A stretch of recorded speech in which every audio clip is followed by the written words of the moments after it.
Hey, Eric here with the Lewis County Scoop. Cody Oshel joined us a couple weeks ago, and he is a Republican candidate in a crowded field of Republican candidates running for U.S. Congress representing Missouri District-6, which is basically all of North Missouri.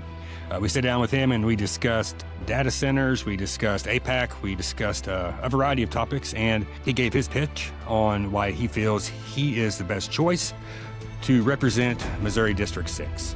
I do hope you enjoy the podcast, but first we're going to go to the sponsor of this podcast. Thanks. This Lewis County Scoop podcast is sponsored by Hudson Welding. From fabrication and welding to trailer repairs, livestock equipment, custom projects, repairs, and maintenance, Hudson Welding delivers strong work and solid results. They also offer on-site services, so when the job can't come to them, they can come to you. Farm, ranch, commercial, or residential, call Hudson Welding today at 660-3423 176 or 573-629-9290. Sponsors do not control the questions, endorse guests, topics, viewpoints, or opinions expressed on this program. All right, Cody, for those who may not know you, you want to just give us a little background about yourself and how you got to this point. Yeah.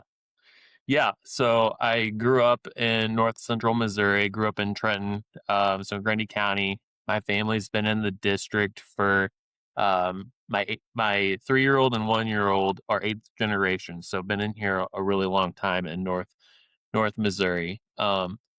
After high school, ultimately sold cars for a little bit in Chillicothe, Missouri, which I learned a whole lot, and then transitioned out of that into ministry, where I toured our district from Kirksville all the way to Weston, serving churches in between.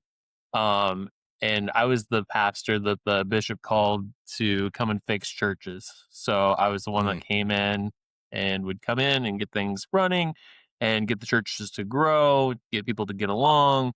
And then ultimately the bishop would send me to the next place. And so I did that for several years until my wife and I we found out we were having our first kid. And then we were like, this was a lot of fun, but it's really not that much fun anymore. So in that season of life, I was getting recruited by a Fortune 500 financial institution to come and basically develop new financial advisors and develop the market for basically the entire state of Missouri, except for St. Louis, and the entire state of Kansas, which has been great. And so really focus on economic growth, community impact, corporate responsibility, really driving impact in the communities. And so I've been doing that for the last several years, and there's always been this sense of call to something more to be able to serve. I believe politics is something that you're called to. I don't think that it's a job. I believe Washington is a place to go to fix things, to serve, and to come back home. I love North Missouri. That's where we want to raise our boys. It's a place that we intend to plant or continue to have growing roots for the next generation for our family. So for us, we're really passionate about North Missouri. It's a pretty special place. It's a huge district, but it's pretty incredible. Well, let's get to the big question. What possessed you to run for Congress? Yeah, so it's been a conversation basically my entire adult life. I grew up, very close in the political process. My grandfather is a successful attorney in Trenton who started in the Attorney General's office, straight out of law school with like Senator Kit Bond, John Ashcroft, Jack Danforth, people like that. So I grew up kind of in that arena and around that. And so what really pushed me to this was I did a Disney Institute executive leadership course this last summer at Disneyland. And they were talking about something that I learned when I was in 5th grade from Senator Bond. They're talking about basically going in and seeing people, but you don't leave the conversation until the other person's done.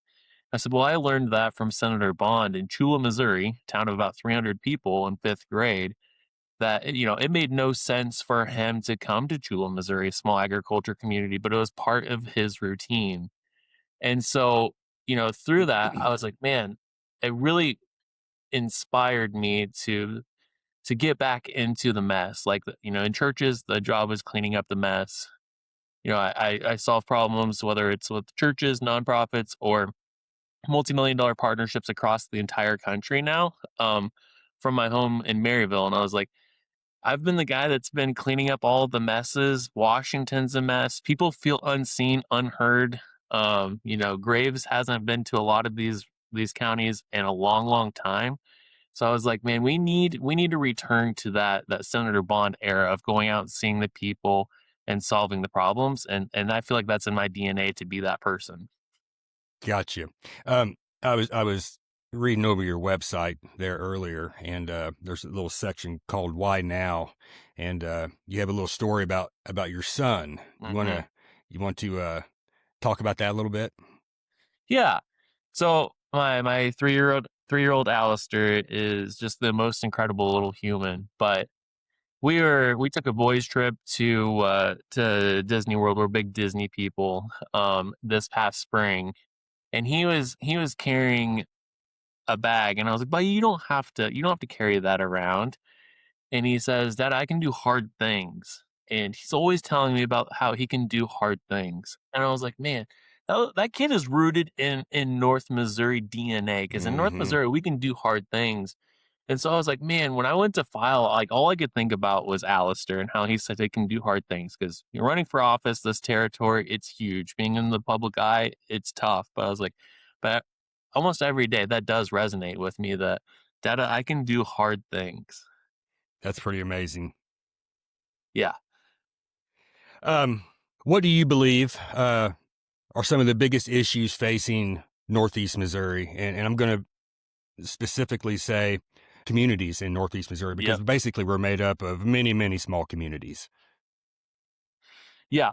So the biggest issue that's in Northeast Missouri is what North Missouri as a whole is facing. Really, once you get out of Platte and Clay County, once you get out into the rural parts, it's the same thing. So rural healthcare is going away, and that's a problem, right? Like it's a big issue as people are having to travel further and further for care.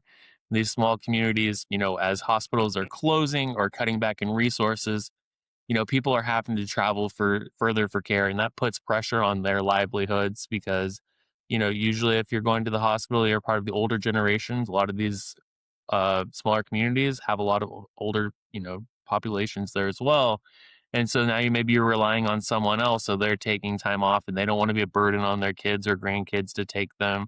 Or, if there's an emergency, you're having to rely on them. But also like when these clinics, hospitals, when they leave the communities, it's good jobs that leave as well. So that's also a big issue. My sister's a third generation nurse, right? She does all right. Like my younger sister's doing pretty well as a nurse up in Grundy County. And so when those nursing jobs, clinic jobs, doctors, they leave, that really puts the community in a pinch. And then just being able to, like, when you're not able to get care in your own community, it is really hard. Like, I was talking to somebody in Lynn County the other day, the cardiologist over in Macon closed. They're having to travel from Marceline all the way to Columbia. And if you're not comfortable driving in a Columbia or even a Hannibal, like, you know, that creates some problems. And so, the government got into the healthcare business. So they have some Hmm. responsibilities to fix the healthcare business and the issues that they created. So up here in Lewis County, there's a doctor, Dr. Nyson. They've started a direct primary care. It's called HealthSpan DPC, Mm. and it's a membership-based health program, and it basically bypasses the insurance, and it's really taken off up here. Mm. I mean, it's a very good thing. I mean, he's really brought it back to. I mean, basically, if you're a member, you got his number in your back pocket, and you can contact him anytime. And Yeah. it's just a really good thing for this community. Yeah. I mean, that's incredible. I see those starting to pop up. So it's like I do see like people are trying to solve the need outside of, the Hmm. traditional systems. And so I think that there's going to be more of that. It goes back to like the old days of like how we took care of people, and you could get the house calls and all that kind of experience, and gets away from, corporate medicine, because there's just so much red tape, but also just, all of the bad stuff that comes with that as well. Right. And I mean, one of the advantages that I can see to this is there's basically no wait time to get in to see your doctor. I mean, Yeah. you can call him, and if it's, he can pretty much get you in the same day. So it's pretty a pretty spectacular thing that they're doing up here. Washington D.C. is a big machine. Yep. You got 435 U.S. representatives and 100 senators that basically run the country. I mean, I know there's other branches of government, but you guys up there are going to run the country. How can you make sure that places like Lewis County are not forgotten if you're elected? Yeah.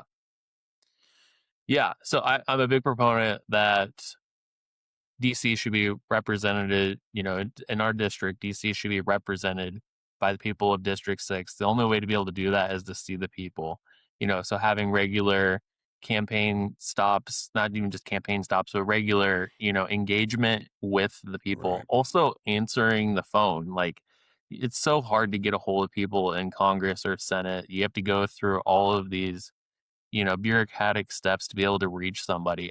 I think that you have to be reachable. I'm a big guy like of, taking the door off of the office, door off of your office so that people have access to you. I think that again, like Congress was designed to be a place that you go for a while, and it was supposed to be, 250 years ago, they were thinking about, sending good average people there to represent the people from their home. So I think that the only way to fix Congress is to bring it back to the district and keep the power inside the district, and for the district to have accountability, right? Like I was telling some folks last night in Clay County, it's like, I don't believe just because the district's plus 19 that you should always get reelected as a Republican. Like that there should be accountability. If I'm not voting the way that is representing you, or if I'm saying something silly, like I believe that the question should be called, and that way we can have more accountability.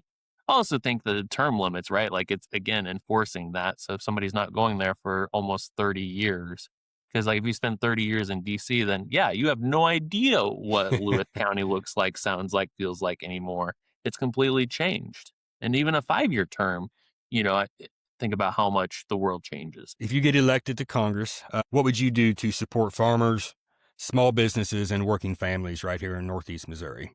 Yeah. So step one, our district has the most foreign held land in the state of Missouri. One has a 1% clause for Missouri, but I would bet that's not being enforced. So like a Schuyler County is, I think, over 27% of the land held. That's over a quarter of the amount of the land. So I think you got to protect your land, right? You have to be able to protect your sovereignty by protecting your land and investing in agriculture. If agriculture goes away, then we have a country that's not like is now a banana republic, a third world country, because agriculture is what allows us to have the livelihoods we have today. So I think with agriculture, I think it's cutting through the red tape.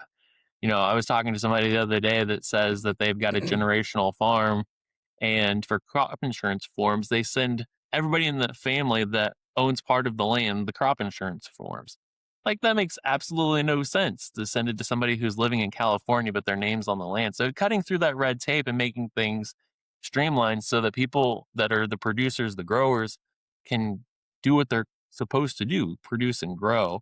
I think also like when it comes back to the healthcare piece, I think that, the government got into insurance, got into the healthcare game. I think being able to invest, bringing opportunities back to private insurance, to be able to group insurance so that, small business owners are able to come together to be able to get group plans and get better rates. My dad's a small business owner, has been a mechanic for over 30 years up in Princeton, Missouri. And so, it was really hard for him to be able to afford insurance. And that is for the same story for a lot of people across our district. So being able to, bring some of that back to North Missouri, it's bringing the power back to be able to let them have some of the choice. But I think it's investing in small business so that these communities can thrive. Right. Okay, Cody, let's talk about the federal government's love of spending money. Yeah. If you get elected to Congress, what are you going to try to do to help maybe curb that spending and balance the budget? And I know that's a topic in every election. But it just seems like we cannot get there. Yeah, we got to turn off runaway spending, right? Like, I think that that's the thing, is like being able to have fiduciary responsibility to, Congress shouldn't be asking for X amount raise for the government every year when the average American's getting 2.53%. Right. So I Mhm. think being able to turn away that and continue to, audit spending, but I think that we shouldn't be asking Americans to come up with more to be able to, fund a runaway budget. So we have to have a budget. Average Americans have to be able to balance their budget or bad things happen. If we don't balance our budget here in America, then eventually something bad's going to happen. We're going to be bought, by completely by foreign governments. We're going to lose our livelihoods. So you got to be able to, audit where are we having runaway spending, protect the places that we're invested in right now, like healthcare, but like be able to really, turn off the faucet in some of these places, or better spend the money that's already being spent. Do you support term limits, and what should those term limits look like? Yeah. Yeah, I absolutely support term limits. I don't know the right answer because there has to be a certain amount of time that there's consistency to be able to get stuff done. But, I would say like, when you're looking at 6 to 8, you know, years, I think there's plenty of time to be able to go into and have transition. I do think that you can't have career politicians that are in DC, that we have to be able to, we shouldn't have someone who's been there for 40, 50, 60 years. It makes absolutely no sense. You're out of touch with reality. Um, and, you have no idea what it actually looks like to live like an average person in the community more. Right. Right. Yeah, I don't think it was ever designed to be a full-time career, a lifetime career. Right. So yeah, it's a lot of people have spent a lot of their life up there. What are your thoughts on a constitutional convention? Do you believe Yeah. that's a good thing?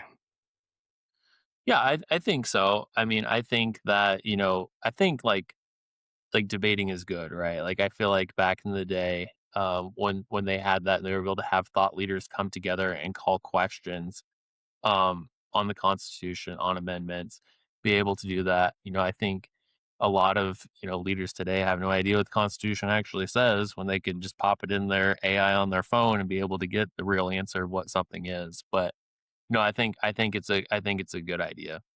Um, Cody, what is your position on border security and illegal immigration? Yeah. Yeah. So, I mean, obviously that's a big issue. My real job, our headquarters was in the heat of a conversation this year in Minneapolis. So they're obviously like they saw the worst of it and had to actually tell people, hey, don't come to the office anytime soon. I think the big thing is we need to know who's coming into our country. We need to be able to have eyes on who it is, to be able to protect our sovereignty, to be able to protect our security, to be able to protect our people. We need to know who's here. With that, I do support being able to, having a strong immigration policy. But I also do believe that like we do have the obligation to be able to enforce with dignity. I think that, what we were seeing on the news and what we were seeing in some of Mhm. these communities was, people experiencing a loss of dignity. And I think that we have to be able to, we have to be able to enforce immigration and enforce security, but we also have to remember like that people are, people and they have a certain right to dignity and to themselves. And so how we handle that, I think that, we should have learned some things throughout history of how we handled some things on, way back as you go back into like Japan and like Manzanar and all of that, like how we Mhm. handled some things. So I think that there's ways of handling it that we could absolutely learn from history to be able to do a better job. Okay. And I need to actually better educate myself on this next topic. Um, but what do you know about, because it's becoming a big topic, data centers? Yeah. Uh, the good, the bad, the ugly. What do you know about them? Man, that's what keeps me up at night. To be honest, that's the number one topic I hear from people on X and Facebook Messenger. That's the things that people are sending me messages and articles about 2, 3 o'clock in the morning, and I wake up and I'm like, man, like it's amazing the amount of research that people are doing And the unity from the left and the right, I would even say the far left and far right, people coming together to kind of, support these not coming into the community. My big thing about it is transparency. Like, again, we already have the most foreign held land in our district for our state. Mhm. I think it's important to know who owns these companies. And I was at a forum last week, and it was with the developer, and they couldn't tell you who, or they wouldn't tell you who actually did it. So I think we need to have transparency.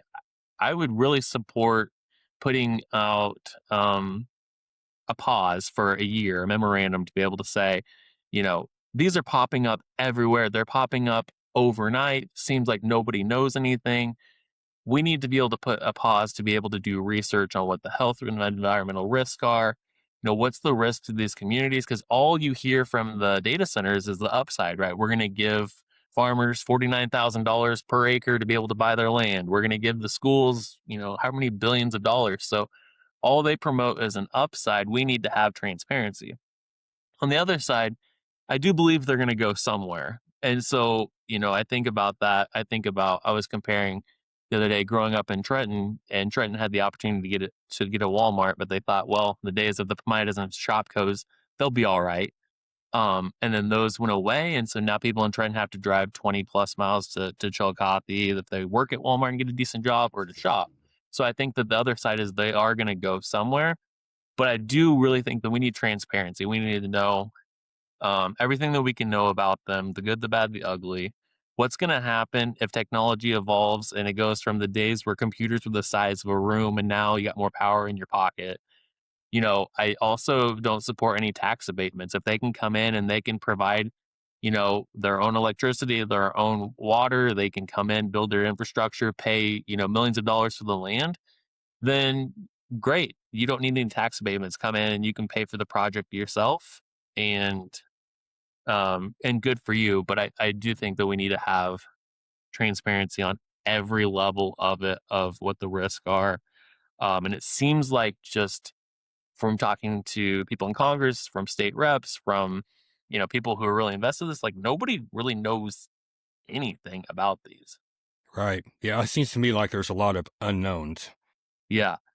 So that's the scary part, is like, putting something in. So I think, like, yeah, I think that that's where it's like, whatever we can do to be able to put a pause, to be able to get more research and understanding, and opportunities to get in front of communities that have seen the good, the bad, and the ugly, um, and to be able to hear the stories from the communities, not from, political figures that may have some sweetheart deal coming to them for the influence, or, from the data center themselves, because I'm not going to probably trust anything that they say. Right, right. I talked to so we had Jim Ingram on, and I asked him because a lot of people may not be really educated on this, but I'm going to ask you about AIPAC, Yep. which is the American Israel Public Affairs Committee, um, maybe the biggest lobbyist organization in the world. Um, Yep. what is your viewpoint on AIPAC? Yeah. So, it's interesting as you get into it. Like, I always knew about APAC, but then I saw the influence level when I came into it. I had someone from APAC actually reach out to me early in this process, and they didn't like the answer that I gave them, so I never heard from them again.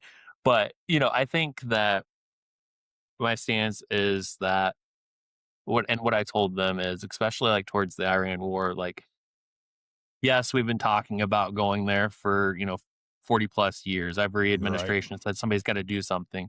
And so then President Trump said we're going to go and do something. I still believe in strength by diplomacy. I don't believe in forever wars. And I believe that, we should be consulting our strongest allies, because yes, Israel is a strong ally to us, but they're not our only ally. But they're our ally that has the strongest amount of influence in our government. And I believe that's a problem, right? Like, I believe that we can't have one country pulling the puppet strings, telling us what to do, where we're going to go, and when and how.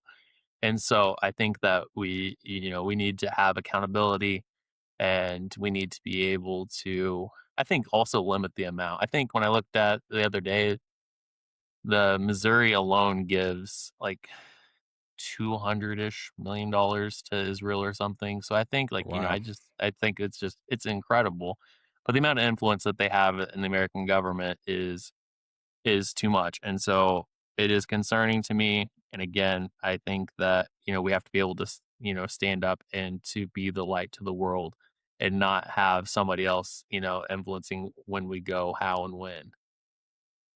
Got you. So I'm going to ask you a tough question. Uh, if APAC, if you do get to Washington and APAC approaches you, are you going to take any money from them? Yeah, I mean, at this point, I don't think they want to give me any money because of my views, and so I think yeah, the answer would be no. I think again, like, I kind of stand by like how I said that. I think that we need to limit the amount of influence that's coming through their lobbying arm and from their country. Yes, I agree. Okay, if elected, and in today's world, we have things like podcast. Yep. Back 100 years ago, maybe the politicians couldn't update their constituents on a regular basis. But I think Yeah. today it's a very easy thing to do. Um, we're here in rural Northeast Missouri. If you get elected to Congress, would you be willing to come on like a regular basis, say once a Yeah. month, and just update us on what's going on up there? Yeah, absolutely. So I think that's really important. Whether it's once a month, it's quarterly, having an update. Right. Whether it's hopping on the podcast or when you're back in the communities. One thing that I've always done, whether it was in churches or in my real job, is having like a road show, being able to go and see people. So I think being able to get out and to hear the stories and not sending aides, like, because a lot of people, they just get in the habit, they want to put an aide on or put some representation from the team on the podcast or out in the community. I think that it's important that that you don't become too busy or playing too busy to be able to miss out on seeing the people. Right. Yeah. Because I mean, I think like for folks here in Northeast Missouri, all you guys come out and you speak to us during election time, and then once you go to Congress or whatnot, it seems like the communication stops. And I think communication is key. I know the job you guys do is very difficult to do up there. You have a lot of people trying to influence you, but if you just, I believe if these politicians would just communicate with their constituents and even explain to them, some votes are very hard to make. Yeah. I know you're not going to please everybody, but I think communication is key to being a politician. Yeah, I th I it goes back to accountability, like, you know, I'll never be too big for my britches that somebody can't hold me accountable, right? Like, I want someone to, even if we disagree, like, and we can Right. still walk away as friends, I think that's important, like, to be able to have debate and discontent in it, that you don't have to agree with everything, and I'm not gonna agree with all the views of the Right. constituents.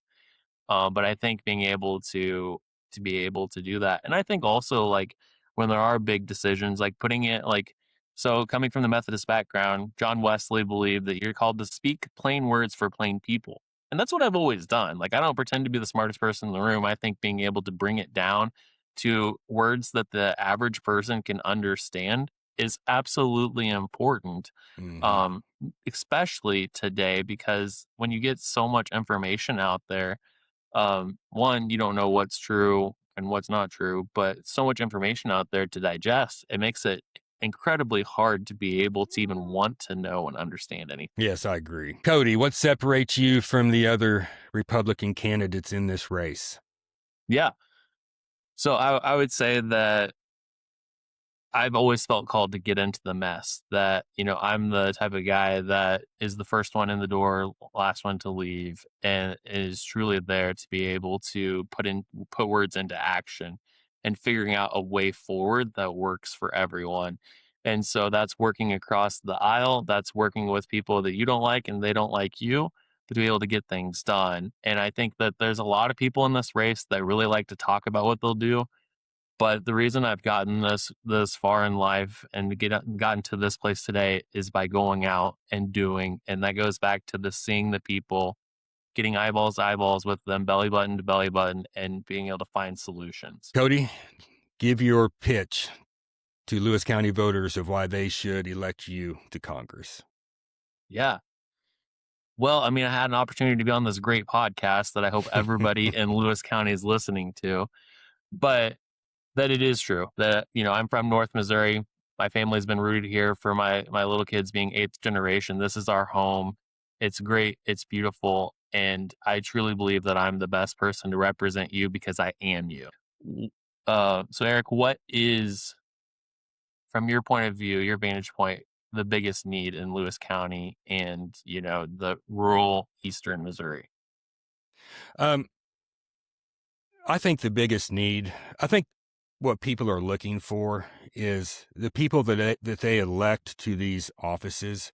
Don't forget about them, that they, these politicians stay in contact on a regular basis. I'm not saying every week, but like you said, once a month or quarterly, just come on here locally and let us know what's going on. I think that's what's very important because, like I say, even from a state level, it seems like we get forgotten up here. So, yeah, no, I can't stress how important it is to see the people. I know I'm coming up that way next week, so I'm excited to get over that way. gotcha. It is beautiful. So, Cody, how can people follow you on this campaign trail? Yeah, so Facebook, Cody Oshel for Missouri, and then my website's oshelformissouri.com. So that's the best way. I'm on there active every day. On the website, I do have a place that you can raise your voice. I feel like it's really important. That's a way to be able to share your questions, concerns, and requests, opportunities for me to come out and see you as well. All right, Lewis County, Northeast Missouri. Cody Oshel, he is a Republican candidate running for U.S. Congress representing Missouri's 6th District. Cody, I appreciate you coming on. I know the people here will appreciate you coming on, and maybe we can have you back on when it gets closer to election time, or if you win, we'll definitely have you back on. Yeah, I'll catch you in person next time over there, and you can Sounds show me good. the local places to get some good food and catch up on the next podcast. Sounds good. Appreciate it, Cody. Yep, thank you. Yep. Have a good one. You too.